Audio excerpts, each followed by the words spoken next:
All right, thank you for joining the Davis Download. We're back at it again with another hot take. Today we're going to be talking about life, marriage, and family, and how all that is shaken out today. All right, I'm going to turn it over to you guys. Yeah, so let's jump into some stats on this first. I came across actually a poll. This is from Barna Group, and they always do great research. And so I wanted to throw a few stats out there, and then we'll jump into the debate after that. So let's start with this. Barna did this poll, and they found a few interesting statistics. First thing that I found was in 1950, approximately two-thirds of U.S. adults were married. And now that has dropped down to below 50%. So we've gone from about 66%. Now we're down below 50%, down to 46%. So that's a drop of 20% of U.S. adults who are married today. I guess even just starting off with that before we get into the rest of the stats, what do we think? Why do we think that is? I don't know. I don't think it's that. I mean, I don't think it's that. I'm going to give my 2 cents. All right, please do. I think it's 2 things. First thing, people don't want to grow up. They want to stay 17 forever, be in these little short-term relationships. There's no commitment. Second thing, definitely, what you got to say, Corey? What does that mean?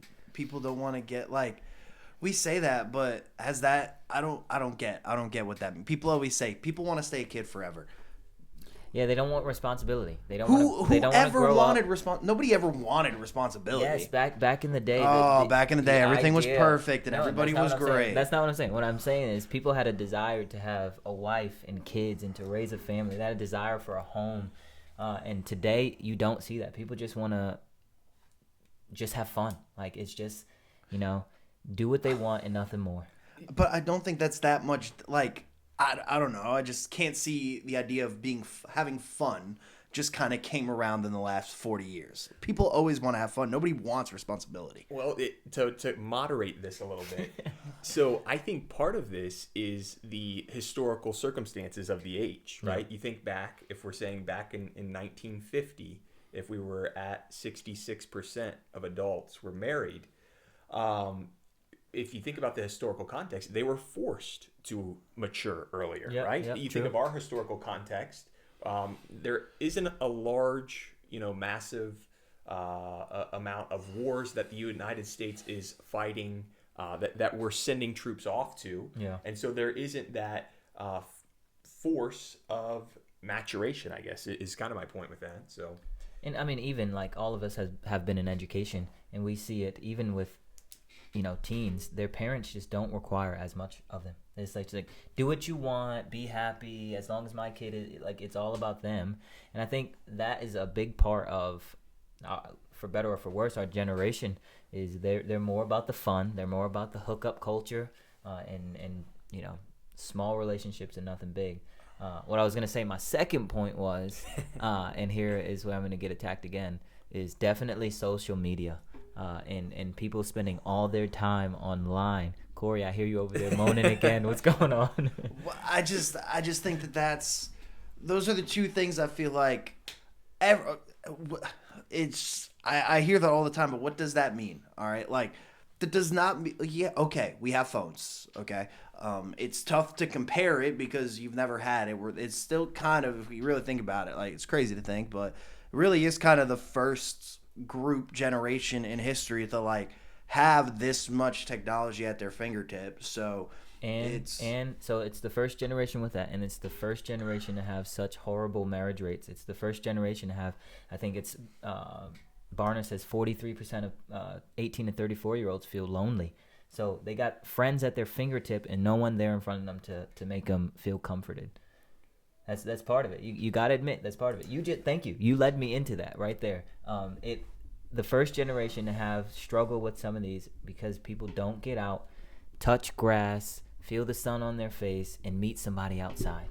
People still meet each other. Like, it's not like every waking moment is spent for the average person, right? Are there those people who never leave their home and are on their computer and on their phone? Like, people are still out. It's just part of everyday life to be on your phone while you're around other people now. Like, that's just what it is. You could say that's good, you could say that's bad, whatever. That's just what it is. I think there's a lot of different reasons why, people, I'm not sure it's necessarily great that you get married at 18, 19, 20 years old either. I'm not sure that's the greatest thing in the world. Just because there was more marriages, does that mean there was healthier marriages back in the day? Does that mean That's a valid they were point. all good? That I don't know if that's the case. I also don't know if getting married and having a kid at 20 years old is necessarily always the best route to go either. I think though having kids though, it does mature you. The moment you have a kid, you start to realize responsibility means something. You start to realize, like, not that you can't have responsibility, so before you come and say that, but I'm saying it becomes a bigger burden. Like, before, I couldn't care about whether the stock market was good or not. I could care less what happened in terms of all those things. Then you have a kid, and you're like, man, this affects the next generation.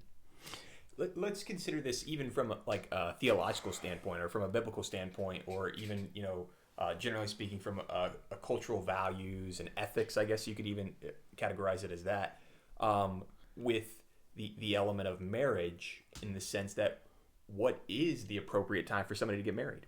Speaking in generalities, obviously we're talking about in America 330 million people. Yep. So we're not saying every situation, every individual, but what is, like Corey brought up the element of, look, 18 is probably too early.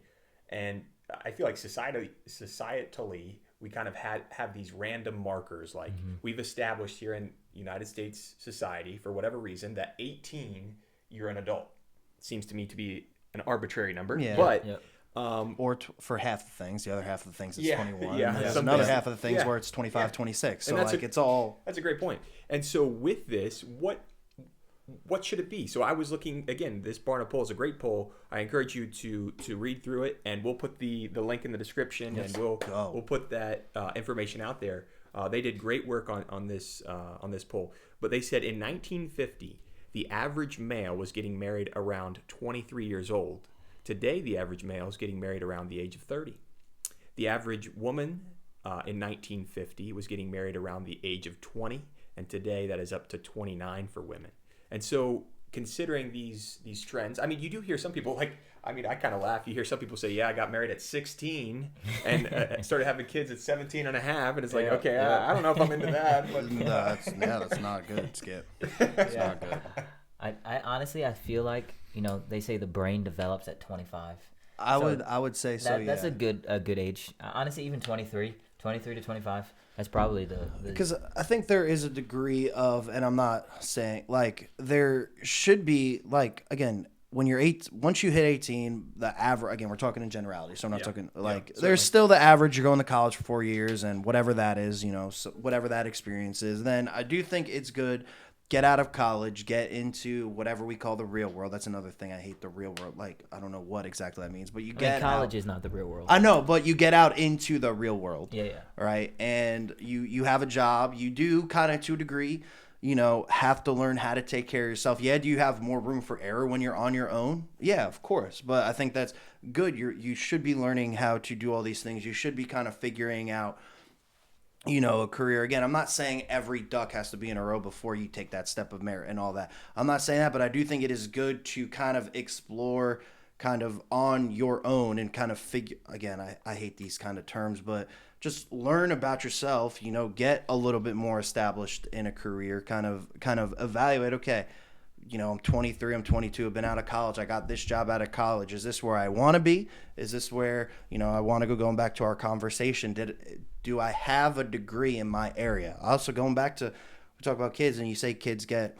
dumb degrees. Well, we're making them at 18 years, really at 17 years old, because we're making these kids pick at 17 years old. Hey, go study a thing for 4 years, because that's what you're going to determine the rest of your life. Again, I think we just kind of admitted and agreed on the fact that that's kind of silly. But at some point, though, there has to be the ledge where you say, okay, we got to push you. So if you say it's not at that age, then at what point do you say, okay, you have to take responsibility? Because you can't keep pushing it off. No, I agree. 18, then if you push it 20, then 25, then 30, and then that's how you get to where we're at today, where people are saying, I'm going to wait until I'm 30, 35 to get married. But is that crazy? I think it is. I don't think so. In relation to kind of I guess more the career angle rather than the marriage angle, and they'll gel together later on. But in the career angle, I think a lot of that stuff, when it comes to your own maturation, is a lot of trial and error anyways. Yeah. I think it should start earlier to start some of that taking on responsibility that Eli's referring to. And then maybe, when you do understand yourself a little bit better, like you said, and you have this personal identity and you say, okay, I think I know who I am. And then that enables me to better understand who would be a good fit for me as a spouse. Mm-hmm. I think some of those things work together and would eventually lead to, maturing as an adult to be able to say, hey, I think I'm ready to take on more responsibilities now that I have some of these work responsibilities. But to Eli's point, if you're not taking on work responsibilities and real life responsibilities until you're 25 years old and, you keep pushing those things off, then yes, of course, marriage is going to be pushed off till later along with that too. I guess. I mean, I don't know. I just don't think that like everybody who's not married is sitting in their mom's basement at age 25 years old. Like there obviously are there some of those, super coddled, whatever. Yeah. But for the large portion, like all of my friends my age who aren't married, like it's not like they're at home sitting, playing video games and TikTok and sitting in front, like they're out, they're working, they're going and they're doing other things. They're just not married. Like I don't think that it's not that they're not taking responsibility. They're running a business or they're working up in the business or it's not like the average. And that's what frustrates me. It's not the average person sitting at home doing nothing. I think the thing though that I'm trying to say is not that you have to be sitting in your mom's basement, but I think there have been generations that have come before us. People have started businesses. People have started great accomplishments and had their family and their children there behind them, and it kind of helps shape their determination. I think if you wait too long, and I'm not saying that if you are, you get married late in life that it's over for you, but I am saying the more you wait, the more rigid you become. When you get married young, 23, 24, 25, you learn to grow with that person. Yeah, so I think I'm a lot more rigid than I was even 5 years ago. My expectations have changed. If I had started a marriage, I think at my age now, I think I'd be even more like, no, it's got to be this way, it's got to be that way. Whereas when I was 24, when I was 25, I was like, man, let's figure this out together. Let's grow together. And you lose some of that. You do. I don't know if I necessarily agree with that. Yeah, in a sense, you become more rigid, but I would also, in your position, you've become more rigid because you know exactly like what your response, like it's, you got to take care of your family, right? So in that sense, yeah, you become more rigid.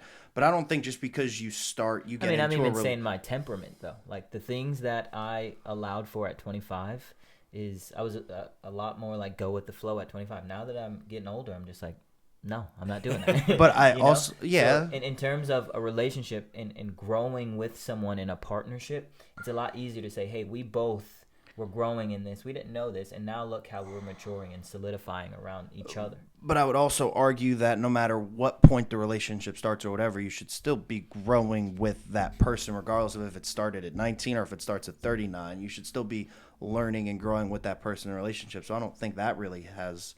Yeah, but I'm saying that at the younger age, you're more amiable, you're more impressionable. And maybe that's not always a good thing, but it does help to say, okay, we're going to set this pattern of life that we're each going to grow into. So then if that is true and you become a little bit, wouldn't it then be better to wait to make sure that you do find someone who is going to be more in line with the person you're going to end up being at 30? Maybe again, I'm not certainly by no means an expert on marriage, clearly. But I think maybe a lot of reasons divorces happen is because people grow out of that. And they become, as you say, hey, I'm going to get more rigid, like that kind of philosophy in a sense. I'm not excusing, I'm not saying divorce is good. I'm saying, though, divorce, we can see when divorce really uptakes, right? That's once my man Ronald Reagan in California pushed for no-fault divorce. Once you have no-fault divorce, and, I just don't like you today. A few generations ago, that wasn't an option. You couldn't just wake up and say, I don't like you anymore. I mean, I guess you could, but it was a stigma. Yeah, to this point, I think there should be a fine associated, culturally speaking, I think there should be a fine associated with divorce, except in cases of abuse. A fine? A fine, yes. Isn't that what alimony is?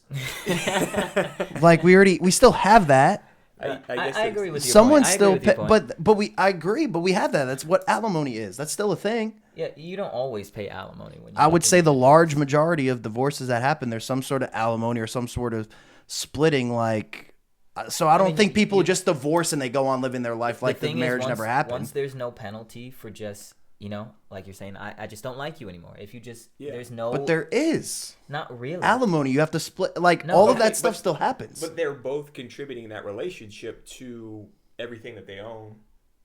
So they're just getting a product of what they've built. Yes. There's not necessarily a penalty. I'm saying there should be a penalty with it. Like, in terms of you have to pay to the other person? You pay to, I guess, society, to the government. I don't know. I'm spitballing. So you got to pay. So these two want more taxes to be paid for people who get divorced. I just think that in the case of the damage it does to society, it is something that you see the ramifications that happen to the children. You see the ramifications that happen to even the surrounding parties involved. You think the child's school, all of the complications that go with that. I think there should be a penalty, especially in the case of the male, I think, in this instance, because of what you're breaking up is something very serious. And I think, to Eli's point, that when you can just do it with no consequences and I just move on with my life, I cut things off and I go live a new life now, and whatever that looks like for the individual, there are no consequences, so people just see. I just don't agree with that there's not any consequences. Like, you're always going, like, again, I'm not divorced, so I'm kind of speaking out of turn, but I just think there are things that come from being there's. Because then you have to, if you do decide to go back into the dating world, you've got to then say, hey, I've had a divorce. There's things that there's a natural. There's no stigma to that. Yes, anymore. I still think there is. I don't know. So when someone tells you they're divorced, that has no bearing on how you look at them at all. There's nothing impacts your view of that person when they say they've been divorced. I'm talking about in terms of a new relationship. But it still does. Like, we can say that, like, it's more accepted and it's more. In a sense, but still, if you're dating someone and they say, I've been divorced once or twice, that is going to most likely have an impact on the way you look at that person. So there is still something that comes along with it. Honestly, it definitely does. I'm going through my brain and people that I know have been divorced or whatever, for whatever reason. Honestly, they're like, I'm not like, you're worse of a person or you're worse of this. I mean, it does say something about your commitment, especially if it was out of infidelity. If you left because you just found something better, to me, I'm like, if she couldn't trust you, I sure as heck can't trust you. Didn't you just make my point? So I'm saying, typically though, just because you're divorced, I'm not saying that you are the issue there. So no, it's not a one-to-one. But you still have that baggage of what came with that marriage, right? Very rarely does divorce just happen and you never see that person ever again, right? Especially if you do have kids, right? I'm not saying divorce is good. I'm not an advocate for divorce. I'm saying even without, I don't think there's no penalty because there's still something that comes along with it, right? There's always going to be a logical consequence just in general and how throughout you live your life. When a relationship is broken, like whether it's a sibling relationship or whether it's a friend relationship or whether it's a professional relationship, when relationships end or don't work out, there's always logical consequences. Very rarely do those things just poof and it's like they never happened. I guess to the point of his fine though is, can we make the consequence more that it deters people from simply just leaving? So yes, people think about the relationship side of it. But honestly, what is more of a deterrent for people is their wallet. So, which again is why alimony exists and all that. Not every divorce ends with alimony. You don't always pay alimony. I would assume a good chunk. Again, I could be completely wrong, but I would assume it's not like. I mean, if you don't have anything, how can you split anything? Well, that's where people run into problems. But shoot, what was I going to say? So then, should there be So then, if we're going to penalize divorce, right? Shouldn't also the things be that lead to divorce be penalized? So if you're a bad husband, if you're a bad wife, if you're a bad dad, do those things now start to get penalized in tax? Do you have to be a certain amount of level? I mean, I guess how do you quantify any of that? What is a bad dad? Someone that What quantifies a bad dad? Because you didn't go play catch with me. Does that make you a bad dad? Okay, Did you- well, so that's- I think that's where it gets hard, right? That's what I'm saying. Exactly. That? But you can. So how do you quantify the penalty for what a divorce should be? I think you can quantify a divorce if you leave someone and say, "Hey, I'm done," for no cause. Again, this, like he said in the beginning, this isn't abuse and things like that. That is not the same thing. That's not what I think he was making the point. But if you just are like, "Man, I just don't like Stacy anymore. I'm out."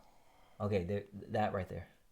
Yeah, What's I the guess we should barrier? want to penalize, but I guess my thing would be we need to be more mindful of, okay, so why did that marriage happen in the first place? Like, I almost think the divorce is secondary in that sense. We need to figure out why are so many marriages happening that are ending in divorce. There's something in our culture that has given the wrong idea of what marriage is leading into all of these I marriages. mean, the biased biblical point is, I think sometimes people just get married because they have more lust than they do love for that person. So as long as you can give me what I desire, or it is very selfish. I think a lot of people get married and they think my needs are going to be met. Yeah. As opposed to we're going to be in a covenantal relationship and build one another up. You go. To this point, I was, again, more from this poll, a lot of great information from this poll, and 42% of practicing Christians today say it's wise to live with someone before marriage. 42% That's crazy. say it's wise, it's wisdom. That is crazy. And so to Eli's point, So why is people it are crazy? To live with someone before you get married? Yeah, why is it that it's crazy? wise, that it's like a wise thing to do. Like, Okay. we're test running this marriage. Like, they're saying this is a game plan, pre-marriage game plan. But you can. So again, my question, like, I'm not saying it's great, but why is it crazy? Because as a Christian, if you're claiming to be a Christ follower and Christ tells you not to do that, and then you say that is a wise decision, that is bonkers. That is absolutely crazy. Now, if you said this was just 42% of people in the world said this was okay, good wisdom, then okay, I'm shocked it's not 78%. That's what I thought, yeah. But as practicing Christians, for you to say it's okay to do that, because here's the other thing, and I'm just going to be 100% honest and frank right here. If you are living with someone that you love, that you have great affection for, there's no way you're going to live together for 3 years and not tangle around in the sheets, right? There's no way you're going to keep a holy, pure life. It's just not possible. You can't tell me we were roommates for 3 years and nothing ever happened. We just had this great bond. So make this biblical case, because as devil's advocate here, is there an explicit case for not cohabitating in Scripture pre-marriage? Like, obviously, much different cultures in the Middle East, Yeah. where Scripture was written. Besides and much of it- besides the lust and temptation. But Yeah. that you can't say besides the lust and But I think you temptation. can. Because here's the thing, the Bible tells you to flee from temptation. You cannot build a house together and act as one unit and think you're not going to fall into temptation. It's just not possible. Unless you think that person is despicable and ugly and you want nothing to do with them, then maybe. Okay, if it's ugly Betty in the next room next to you, then fine. But if it's someone that you are attracted to and that you have a connection to, I think you're setting yourself up for failure, because that temptation, you're going to give into it eventually. Again, too, the other part is marriage is a reflection of Christ and the church. How can a good mirror image of Christ be something that God disdains or that God says not to do? If it were possible and they were able to resist temptations and they just lived together, right? That's a big if. Sure, but again, hypothetical. If that was the case, do you still is that crazy? Do you still think it's crazy? If they were able to withstand and hold out on that temptation. Mm-hmm. So I think too, the Bible tells us to avoid the appearance of evil as well. So if people are like, man, they're in there shacking up. Well, am I avoiding the appearance of evil? No. Why would someone think that? The Bible tells you to be above reproach. So not only does the Bible tell you to live in holiness, but the Bible says that you shouldn't even have the appearance of unrighteousness and sinfulness. So I don't think you can cohabitate and avoid those Don't things. disagree, but quick question. Okay. Would you say hanging out with sinful people, does that if you're hanging around sinful people, people who are sinning, people who are living in sin, people who are known sinners? Does that give the appearance of you? Engaging in their sinfulness. Yeah. Well, Like if you're hanging around I those mean, people. Jesus hung Yeah, hung so- out That's with where all that's kinds of that's sinners. where I was that's what I was trying to So say. here's the thing. So what does Yes. that mean? Give the appearance of? I guess that's more so of the question that I was trying to frame. What is the what does that mean? The appearance of? the appearance of evil. So the if it could be said reasonably that you are engaging in this or that act, right? No one could ever say that, I got into a bar fight, right? That would never be a thing. Why? Because I don't hang out at bars, right? Okay. So if someone gave the accusation and said, "Hey, that guy is always in bar fights," I could say, "No, that's not true." Right? Okay. The appearance isn't even there. Whereas the couple that's living together, and again, here's the other thing: you're gonna start to build your life out together, but the covenant hasn't been agreed upon. You haven't made the vow to one another till death do you part. I agree. So I think you're setting yourself up for a huge failure in that sense. Yeah. Another interesting stat from this poll, again, the Barna poll, they say this: Christians today are nearly statistically just as likely to experience divorce as the general population here in the United States as well, which is quite amazing. That, speaking of all the theological implications of marriage and the fact that God, of course, instituted marriage all the way back in Genesis, to think that the Christian church is quite hypocritical in this covenantal relationship of marriage. Yeah. I think it all goes back to there's a wrong idea of what marriage is. People don't actually understand Okay, what so it is. Flesh that out. What should the I think perspective on marriage be? so. Again, it's I watch Love is Blind, great show, and, but the people always say, I just can't love this person. Well, yes, you can, because love is not an emotion. Love is an action. So you can choose to love whoever you want, right? Love means putting yourself before that other person. So I can choose to love whoever I want, right? I can do that. So that's why I always laugh, right, with the idea, okay? Because it's always like, I just can't. They always say, I just can't do it because they don't find the person attractive enough. That's ultimately what it is, right? That's ultimately what it comes out to. You don't find the person appealing or attractive or funny or rich enough to offset all the difficult things that's going to happen, right? And so we forget that, no, marriage is a choice. Marriage is a sacrifice, right? It's like you said, it reflects Jesus in the church. It's all about you putting somebody else before you all the time, because that's what it is. That's what it's supposed to be. And we've gotten this wrong idea. And then it's these 45, 50, 60-year-olds who say these kids just don't get it nowadays.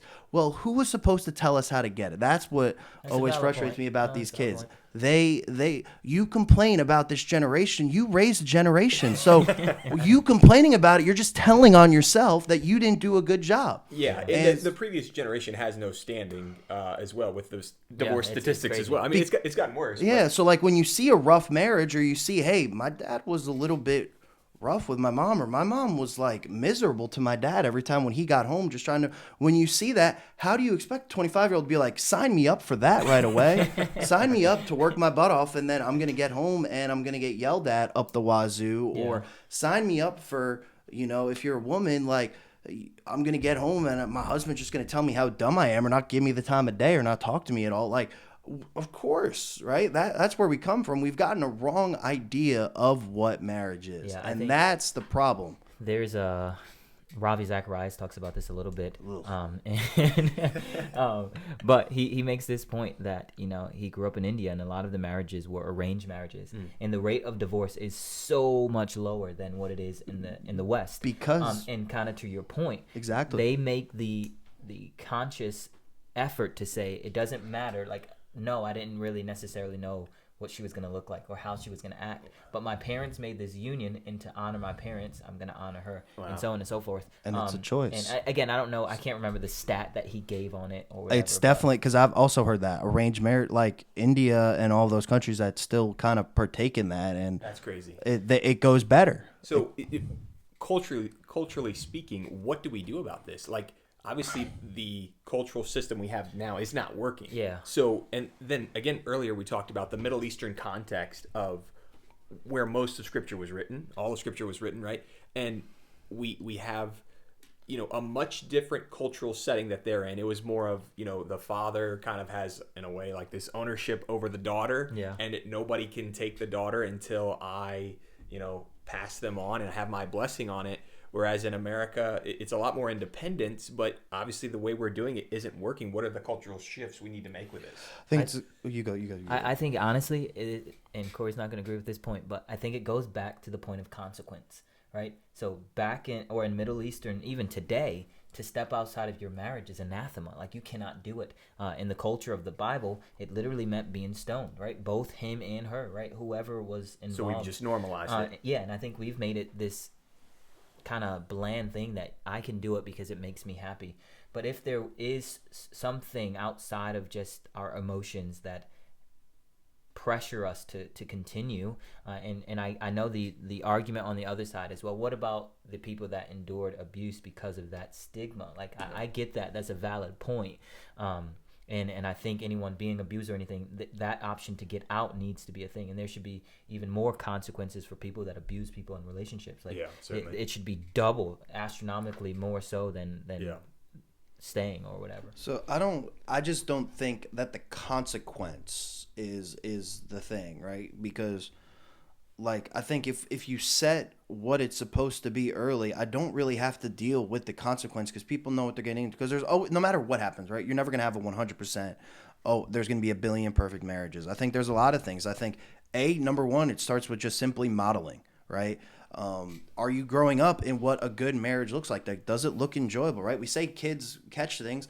A kid can tell if their dad is miserable, if their mom is miserable, right? So, like, you're going to do the things that avoid that, right? So you're just saying it has to be individual basis. There's nothing you can really do culturally. Well, no, I think everything kind of, which is ironic. I'm the not married one, but everything starts at home, right? Certainly. So if you don't have a good marriage in your household, that's not going to work. I think. But there's a lot of people that come from broken homes, that come from homes that didn't have ideal, picture perfect marriages, and they can say, I'm going to change the trajectory. Sure, right, and that does happen too. But again, we're trying to talk in generality. So I think generally, right, what you experience typically is what tends to happen, right? Okay. So, right? Yeah, I'll give it to you. So then I also think economically, right, inflation and all that, whatever the current political party wants to say, it costs a lot more to do that. So now there's the pressure because I don't know if Barna said this, but I could be wrong, but I'm pretty positive people cite one of the main reasons for divorce. It comes down to money and budget and stress, right? So when both people have to work, or the one who does work, whether it's mom or dad, right, has to work 85 hours and is stressed about trying to make ends meet, that's going to have an impact on the day-to-days, right? And then one feels like I'm doing everything and I don't have to do anything at home. Then the other is feeling like, well, I'm doing everything at home. And like, so that also creates problems. So economically, we can't ignore that. That does matter, right? I think that's a part of it. I think, so again, you think we have to fix the economic problem before we can fix I'm not saying that, but I'm saying it's crazy to ignore that economics does play a role in it. I would say that the economic problems come in part because of the breakdown of marriage. Sure, we could play chicken or the egg. So but I'm just saying, if you have kids before you get married, if you have all these things, of course you're going to be broke. Yeah, but that doesn't have anything to do with inflation. Well, it does when you talk, because people always say, well, I don't want to have kids because of the cost of childcare, and I don't want this because of that and because of this. But I think it all plays a role, right? If you have, and the other thing is expectation. If you have a realistic expectation of what you should have, right? Not every house needs 30 flat screens and 3 cars in the garage. Yeah, right? that's fine. If you can say, hey, we can live off of less than what we actually think we need. Everyone thinks you need to make 6 figures to make by. No, you don't. You could survive off of 40 grand and be fine. That's fine. Yeah, there's this thing, I don't know if you guys have heard of it, the success sequence. A lot of like experts cited, and there's been like all this advanced data on it too. And I may have this off a little bit, but I think it's just 3 simple steps. And I think they have to be in this order is basically the point, is that if you do these 3 simple steps, you're pretty much guaranteed never to be in poverty. Back to the economic point, right? Yep. And the basic point was, right when you get out of high school, if you work 40 hours a week, step one. Yeah. Right when you get out of high school, work 40 hours a week. Second step, get married. And then third step was have kids after marriage. If you do those 3 steps, you're basically guaranteed never to be in poverty. And I can see that, like, just anecdotally, just looking at, people that I know and friends and things like that. The people that did that sequence are better off than the ones that didn't. So, again, you're saying it's the chicken or the egg, but I think the disillusionment of the family center, the structure, plays more into the economics than we think. Because if you have a family that's together, a unit, when childcare comes up, and it is astronomical, it's crazy. Like, people are paying like $4,000 a month on childcare, but if you take a little bit of a pay cut and one of the parents stay home, then you just knocked out a huge cost, which can help you. Yes, you'll make more, but you can also save more.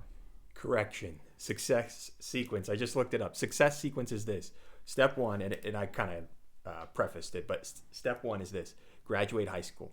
Step 2, work full time. Step 3, marry before having kids. If you do those 3 things, you are guaranteed never to be in poverty here in the United States of America, and I'm sure around the world as well. And what's funny about it is that they had to do this whole study and they had to do all this research on it. And of course, it's just basic Christian values of, like, hey, if you read your Bible and if you study it and you study what God wants for your life and you study proverbial wisdom, these things will lead you to a successful life, and you'll do well, and you'll have the blessing of God in your life. And of course, they did this massive study on it and come to that conclusion. To that point, Scripture often gives you the easy answer, right? Yeah. When Corey, you were talking about, well, how do we have people see what marriage is? Well, the Bible tells you, wives, submit to your husbands, right? And husbands, love your wives as Christ loved the church. That is a great amount of love and deference. And when we say wives, submit to your husbands, we're not saying that they domineer over you or that they rule over everything, but in the same way that Christ submits to the Father, right? It's a mutual respect thing that's happening. If you could do those 2 things in marriage,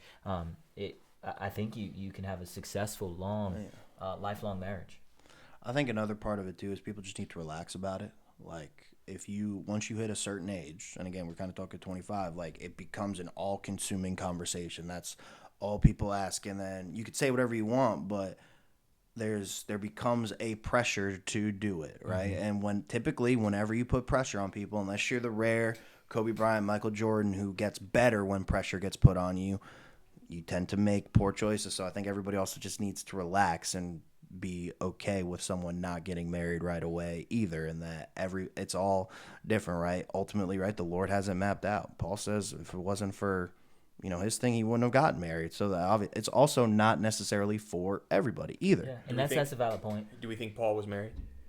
I think so. There's some debate on that. If he was, he didn't spend a ton of time with his wife. I mean, let's just call a spade a spade. On too many missionary journeys. I mean, plus he was also a tent maker, so he's working 2 essentially full-time jobs. Like, there's only so much time in the day. Who's to say she wasn't back there with him, making tents? I mean, she was weaving it together. Maybe. Then that's great. But I also think, like, Jesus didn't get married. If it was, that's true. If everybody had to do it, Jesus would have done it. So I also think we need to be okay with that as well. But I think too, it's something. It's a point to make that the first institution in all of humanity and all of Scripture is marriage. So yes, there is a great deal of it. Not everyone needs to be married. Some people will do great things as singles, right? But there is also the point of there is a great significance societally, personally, to people getting married and doing it the way. Yeah, I'm not saying it's not important, but again, it's just not like everybody can't be president, everybody can't be a surgeon, everybody's not like. Yeah, I agree. In a similar way, I agree. It's obviously definitely important. I'm not arguing against marriage. Again, I'm also not saying divorce is bad. It does a ton of awful things, right? And nobody who gets divorced was like, that was a great experience either. So that should tell us we should try to avoid it, right? But I think some of those things, right, there is a pressure for it to happen. There is, again, let's set a better model for it. Again, economic chick or the egg, whatever you want to do with that. And then Disney doesn't help either. When you give, it sounds silly and dumb to say, but to the sit in front of the glowing box point, these princess movies and all that are great and they're fun entertainment, but what are they doing, right? They're setting an image of what people assume marriage to be, that it's going to be this perfect thing and this guy's going to meet you in the pouring rain at the lowest moment and it's going to be sunshine and rainbows. And that, again, I'm not saying those movies are bad or whatever, they're not necessarily my cup of tea, but it's not, no marriage is perfect, right? Yeah. No marriage is going to be perfect because there's two imperfect people in it. So I think there's been a missing standard, and when you're like, this isn't a fairy tale, this isn't my Disney movie, of course, then you're going to assume, well, I just picked the wrong person. That's the problem. So again, we need to, and I think this falls on Christianity, right? Most of the people in my church are just like, why haven't you gotten married? Nobody's ever really sat down and been like, this is why you should. It'd just be like, you need to get, or this person, or go to that person, or go to that. Like, firstly, slow down, relax. Slow down and relax. Take a deep breath. I'm not in a rush, so I don't know why you are. Take a deep breath. You care more about it than I do right now. Secondly, no one's ever been like, this is what you should be looking for. It's always just, you need to get this done. You need to do this. What are we doing? Have you been on a date? Have you done this? Have you done that? No, relax. It'll be fine, right? So that's kind of what I mean, where why put pressure on? Just, it's gonna, because ultimately it's in God's plan. And you know what? How do you think we find the balance? And this is a genuine question. Find the balance of encouraging young people to settle down, find that right person, start a family, without being overbearing and like, you got to get married tomorrow. How do they strike, especially if it's not from a parent to a child? I think, and again, maybe this is oversimplifying it, but I think if I see something that looks so good, why would I not want to go do it? Like, if I look out in the world and see, wow, everybody who's married and have kids is happy and joyful and it's great. And I'm not saying every moment has to be great, right? But are we modeling it? I hear people complain about kids all the time. So why do I want kids, right? If I hear everybody complaining about it, or they're always tired and they never sleep, right? Again, I'm not saying, but if I see it being modeled well, if it is good, I don't think, like, nobody has to tell, there's not a huge campaign for go eat ice cream, right? Why? Because ice cream tastes good and everybody knows it. I don't need to go. But you do. Look at Target commercials, right? They're showing ice cream. They're showing the next brand of ice cream. They're showing. We had a whole, what is it? Got Milk campaign through my entire childhood, right? They were pushing because milk is healthy. It was the entire dairy industry. They were pushing all these dairy. Yeah, but how often do you see ice cream shops advertising? You don't, because you don't need to. Yeah, I always get the coupons. Get one free. I mean, because ice cream is good, but they're also like, hey, you don't need to really tell people about it though. Yeah, think about anything that's good. Diamonds, cars. Again, you never see designer car commercials. They're all on TV because you don't have to tell people how good it is. Obviously, does it help to do a little bit? Yeah, and you say that, but they do. They just use a different model of getting their point across. Instead of putting it on a TV show next to Toyota, Lamborghinis just have Lil Wayne or Chris Brown or someone else just sport the Lamborghini. That is way more effective than the Target commercial. Exactly, because you see it. So all I'm saying is they're just using a different point of promotion is the word I'm looking for. Yeah, the promotion should be seeing it. You're saying no, so it's not like you just see a Lambo and you're like, man, that's the greatest thing ever. No, it's in a movie and you're like, man, I want that car because. So maybe that's part of it. Maybe we need some good Christians, instead of being afraid of Hollywood and saying Hollywood's broken, blah blah blah blah blah. Hollywood stinks. They try, and then it comes out with movies like what's that one? Fireside. That's fine, but Fireproof. So do you think it's impossible to make a good movie with Christian values? I think it's hard in our culture. Like, for you to make a movie about Jane and Jimmy who get married and have a productive life and they go to church on Sunday, you're not going to get very many people that go there. If it's good, people will watch. If it's good, people will watch. The problem is we don't make good Christian movies. And maybe that's true, but I'm just saying. Make it good. Advertise. That's how we advertise it. Depict it well. I'm saying, though, the culture by and large is not, they're not buying into the Christian worldview. So it's a lot harder to say, "Hey, come see." I mean, they're never going to at large, though. Exactly. So that's what I'm saying. You're saying, how come it's not like Hollywood? Well, it can't be, because we won't make the same appeal. I'm saying all that is just a little part of it, right? All that is a little part of it. If I go out and I see, I can name you hundreds of people that I've met that have had amazing, great marriages, and they've done well. I mean, married for 60, 70 years. Yeah. Those are, they're great stories, but the problem is most people don't look to them, right? They don't look and say, man, look at this guy in the back who's been married for 70 years. How do you do it? I think to a certain point, they don't care. So again, the compromise kind of here, should the church promote those more often, I guess, is maybe your case. Maybe that should be part of the Sunday service. Yeah. Is like, hey, this is the anniversary of this week or this month, and we want to celebrate marriage here at I don't this think that church. would hurt. And here's a happy couple married for 60 years. Another component of it from even a societal standpoint is, like, I know it sounds crazy, but like, we advertise for things like milk. I saw an advertisement for cotton. I'm like, who's making a profit off of this? But it just has to be some type of government agency or some type of fund or whatever. And like, maybe there should be those campaigns. I know in other countries they have them in the sense that, like, hey, we want to encourage people to have kids, so we're going to, put this out as a promotion, as you were saying earlier. Maybe these things need promoted in culture to make them trendy or cool again, and maybe that would help, with some of the final results that we're seeing. Yeah, I think it's kind of to that point, like, just getting married, like, yes, is it a Christian thing? And is it the God ordained and all that? Yes, but it's not just a Christian thing. I think ironically enough, one of the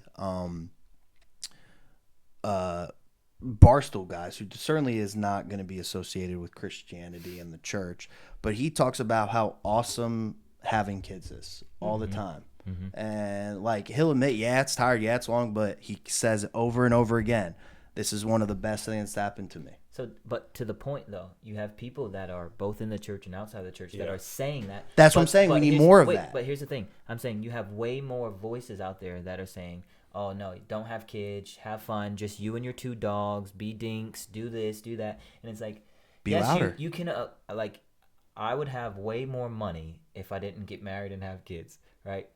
But would I be more fulfilled? No, I don't think so.